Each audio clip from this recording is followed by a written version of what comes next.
Oke, adik-adik, kita sampai soal nomor 11. Kakak bacakan soalnya dulu.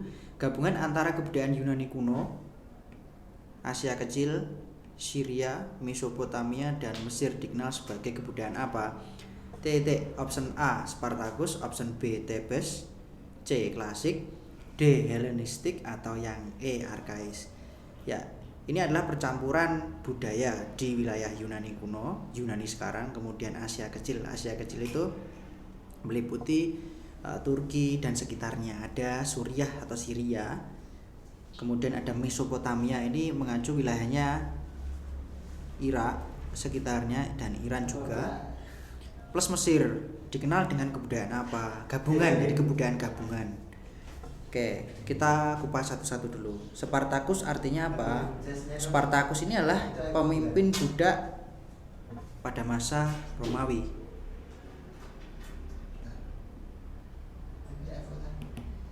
Pemimpin budak pada masa Romawi yang melakukan pemberontakan.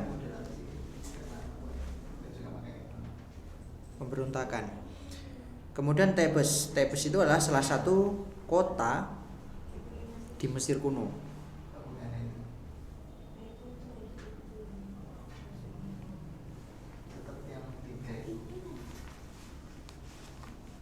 Nama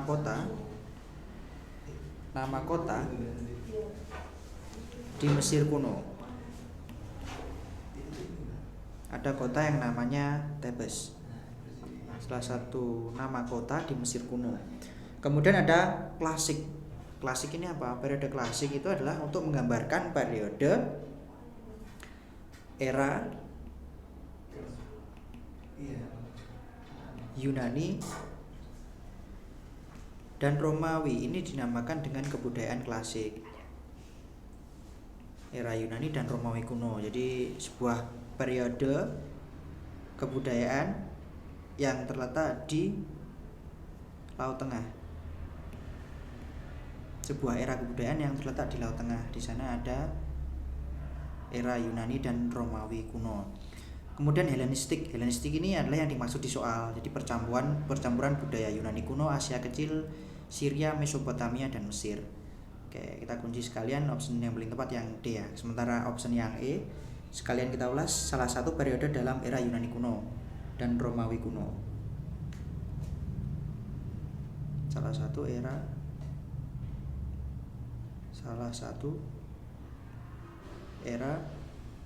Yunani dan Romawi kuno. Ini dinamakan dengan arkais, periode arkais. Oke, cukup untuk pembahasan nomor 11. Kita next ke soal pembahasan nomor 12.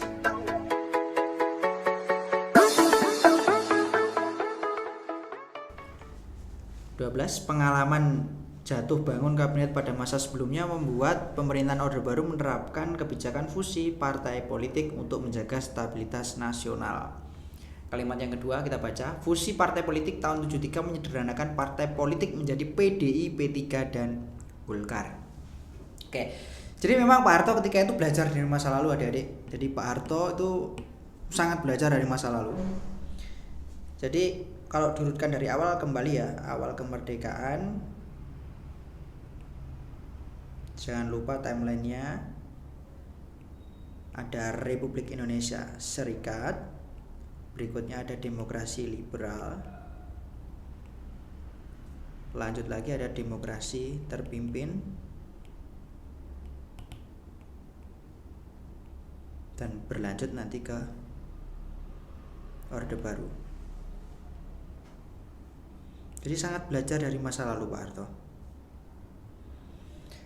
Oke, jadi kesalahan di masa lalu yang sangat memprihatinkan adalah cekcok antar partai politik yang tidak kunjung usai. Yang paling parah ada pada masa demokrasi liberal, parah sekali. Kemudian demokrasi terpimpin juga masih sama. Jadi ada 3 golongan besar di Indonesia yang saling mendominasi ketika itu. Ada kelompok nasionalis, agama, dan komunis. Ada 3 kelompok besar yang mendominasi di Indonesia. Nah, ini mengakibatkan berlarut-larutnya konflik antar partai politik, saling menjatuhkan satu sama lain. Itu adalah gambaran situasi yang terjadi sebelum Orde Baru yang terlihat pada masa liberal kemudian terpimpin. Itulah yang menyebabkan kenapa Pak Harto kemudian memfusikan, punya kebijakan asas tunggal, punya kebijakan yang bernama asas tunggal untuk menggabungkan beberapa partai politik yang ada di Indonesia. Jadi nanti digabungkan yang bersifat atau beraliran nasionalis plus non-Islam ini harus ngumpul di PDI. Kemudian yang beraliran khusus Islam ini harus ngumpul di P3. Jadi yang masuk di P3 siapa aja? Yang masuk di P3 di sini nanti antara lain ada NU, ada Parmusi, ada Perti, ada PSII ya. Kemudian yang masuk di PDI siapa? Ada PNI yang pasti. Ada Murba, ada IPKI, ada Partai Kristen, ada Partai Katolik. Oke, itu antara lain fusi dari partai khusus agama dan fusi partai nasionalis plus non-Islam. Oke, jadi kalau kita cermati betul pernyataan kalimat yang atas itu benar ya. Pengalaman jatuh bangun kabinet rezim sebelumnya membuat pemerintah Orde Baru menerapkan kebijakan fusi partai politik untuk menjaga stabilitas nasional. Terlebih kita tahu bahwa Pak Harto itu membangun habis-habisan ekonomi kita mulai awal sampai akhir. Meskipun nanti endingnya tetap terkena krisis juga, tapi perlu kita apresiasi Pak Harto, bapak pembangunan kita. Indonesia ekonominya mulai tertata lagi. Di mewarisi rezim akhir Soekarno terpimpin yang kolaps ekonominya, kemudian Pak Harto berupaya untuk menaikkan ekonomi kita dan berhasil, dan nanti meskipun terjerat krisis juga di akhir kekuasaannya. Ya, Pak Harto berpendapat bahwa ekonomi nggak akan pernah bisa berjalan lancar kalau politiknya nggak aman. Jadi ingat, ini ada kaitannya sama trilogi pembangunan dari Pak Harto. Poinnya antara lain stabilitas politik, yang kedua ada pertumbuhan ekonomi, yang terakhir adalah pemerataan pembangunan.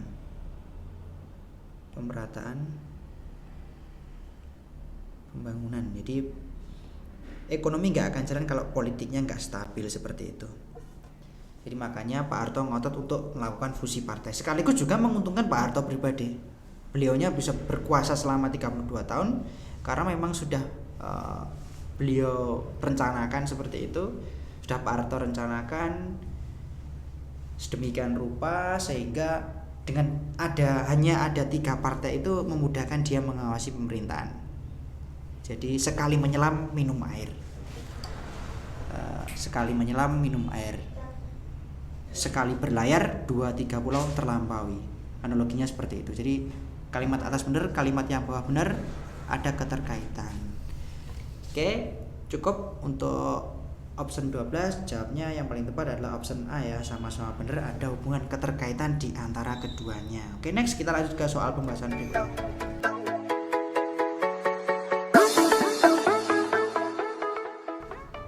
Oke, adik-adik, kita sampai di soal nomor 13 ya. Kakak bacakan dulu soalnya. Pada masa pemerintahan Abdurrahman Wahid atau Gus Dur, Departemen Sosial dan Departemen Penerangan dibubarkan. Sebab pembubaran 2 departemen tersebut bertujuan untuk mengurangi beban anggaran negara. Oke, kakak sampaikan materinya dulu. Jadi nantinya ketika udah berkuasa Presiden Gus Dur Abdurrahman Wahid melakukan beberapa manuver-manuver kebijakan politik. Antara lain adalah meniadakan Departemen Sosial dan Departemen Penerangan yang merupakan simbol dari rezim Orde Baru, di mana Abdurrahman Wahid, Gus Dur ketika itu menganggap bahwa dua departemen ini sangat korup sekali, sangat banyak menghamburkan uang negara, banyak merugikan uang negara. Jadi banyak korupsi. Gus Dur menilai di dua departemen kementerian tersebut, sehingga merupakan hal yang harus ditindaklanjuti oleh Gus Dur, merasa perlu ditindaklanjuti, harus diperbaiki seperti itu sistemnya, dan nanti kebijakannya adalah pembubaran dua departemen tersebut agar korupsi penyelewengan uang negara yang dilakukan selama ini terhenti seperti itu. Ya jelas ini berkaitan dengan beban anggaran negara. Jadi dengan adanya pembubaran departemen sosial dan departemen penerangan, otomatis juga mengurangi beban anggaran negara. Jadi yang semula dikorupsi tadi,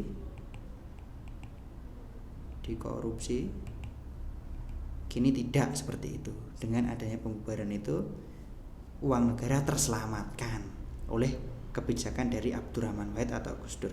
Oke, nomor 13, option yang paling tepat, option yang A ya adik-adik, sama-sama benar, ada keterkaitan. Jadi langkah manuver politik Gus Dur untuk membubarkan departemen ini sangat tepat sekali, karena dia menilai organisasi ini sangat korup, warisan rezim Orde Baru yang harus dihilangkan, harus diganti, harus diputus mata rantainya agar tidak merugikan beban anggaran negara. Oke, cukup. Nomor 13, kita next ke soal nomor berikutnya.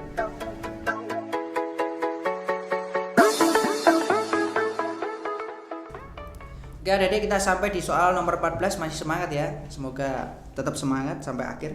Indonesia Party disebut sebagai organisasi pergerakan nasional yang secara tegas bergerak di bidang politik karena 1. Dalam anggaran dasarnya tercantum perlunya patriotisme untuk membangun bangsa. 2. Membangun pemerintah sendiri. 3. Memajukan tanah air India. 4. Mempersiapkan kehidupan rakyat yang merdeka. Oke, kakak sampaikan materinya dulu. Indonesia Party ini adalah salah satu organisasi yang terang-terangan bercorak politik. Organisasi yang secara terang-terangan beraliran politik, berhaluan politik praktis.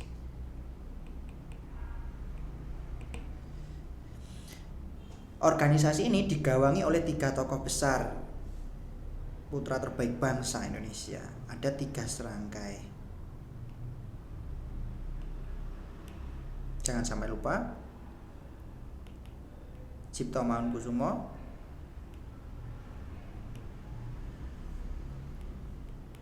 Douwe Dekker, yang punya nama lain Danudirja Setiabudi,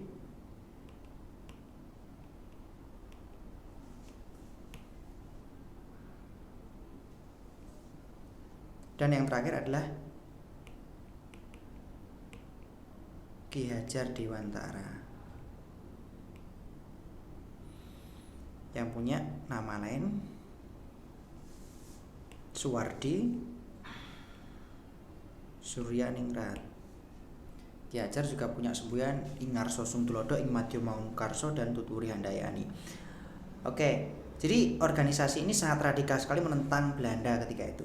Punya tujuan Indonesia merdeka, bersikap atau bersifat non kooperatif ya, non kooperatif. Organisasi ini cenderung radikal karena punya gagasan tujuan untuk membawa Indonesia ke arah kemerdekaan. Jadi berbahaya sekali ini bagi Belanda, organisasi politik yang bernama Indonesia Party. Kembali lagi ke soal, karena apa? Jadi kita kupas sama-sama bareng-bareng. 1. Dalam anggaran dasarnya ternyata perlunya patriotisme untuk membangun bangsa. Bener ya? 2. Membangun pemerintahan sendiri. Benar, karena punya tujuan merdeka. Jadi punya tujuan membawa Indonesia ke arah merdeka sesuai dengan visi misinya dia. Kemudian memajukan tanah air India. India yang dimaksud inilah Indonesia. Kemudian 4. Mempersiapkan kehidupan rakyat yang merdeka. Sekali lagi kata merdeka disebut lagi. Oke. Jadi ini sesuai sekali lagi dengan slogan dia. Jadi dia punya slogan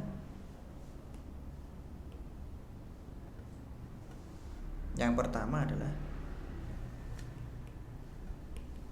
Indi voor dalam bahasa Belanda. Indiërs artinya adalah Hindia untuk orang Hindia.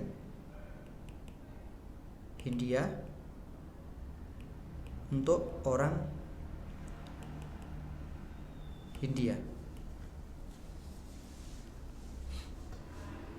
Jadi orang Hindia itu siapa? Ya orang asli pribumi plus orang yang punya darah campuran orang Belanda dan orang Indonesia, orang tuanya. Kemudian dia lebih memilih kebangsaan Indonesia daripada Belanda. Jadi Indonesia ini untuk orang yang lahir di sini, seperti itu maksudnya. Jadi berusaha memunculkan semangat patriotisme, nasionalisme, kebangsaan ketika itu. Kemudian slogan berikutnya adalah Indische Los van Holland. Maksudnya apa? Indonesia bebas dari Belanda kalau ditranslate Indonesia. Maksudnya kalau ditranslate Indonesia bebas lepas dari Belanda. Oke, fix, kita kunci, jawabannya adalah E. Semua jawaban benar untuk soal nomor 14. Jawabannya yang paling tepat adalah yang E ya. Semua jawaban benar. E. Next adik-adik, kita lanjut ke soal yang terakhir.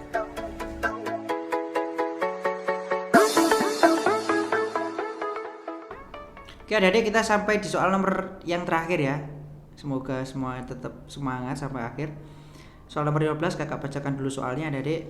Sidang PPKI 18 Agustus menghasilkan keputusan apa? 1. Mengesahkan rancangan UUD 45 menjadi UUD 45. 2. Memilih dan menetapkan Soekarno-Hatta sebagai presiden dan wakil. 3. Dalam masa peralihan presiden akan dibantu oleh Komite Nasional. 4. Membentuk DPR MPR seperti yang diharapkan oleh UUD 45. Oke, kakak sajikan materinya dulu sebelum kita jawab. Oke, jadi Jepang nanti membentuk 2 organisasi penting.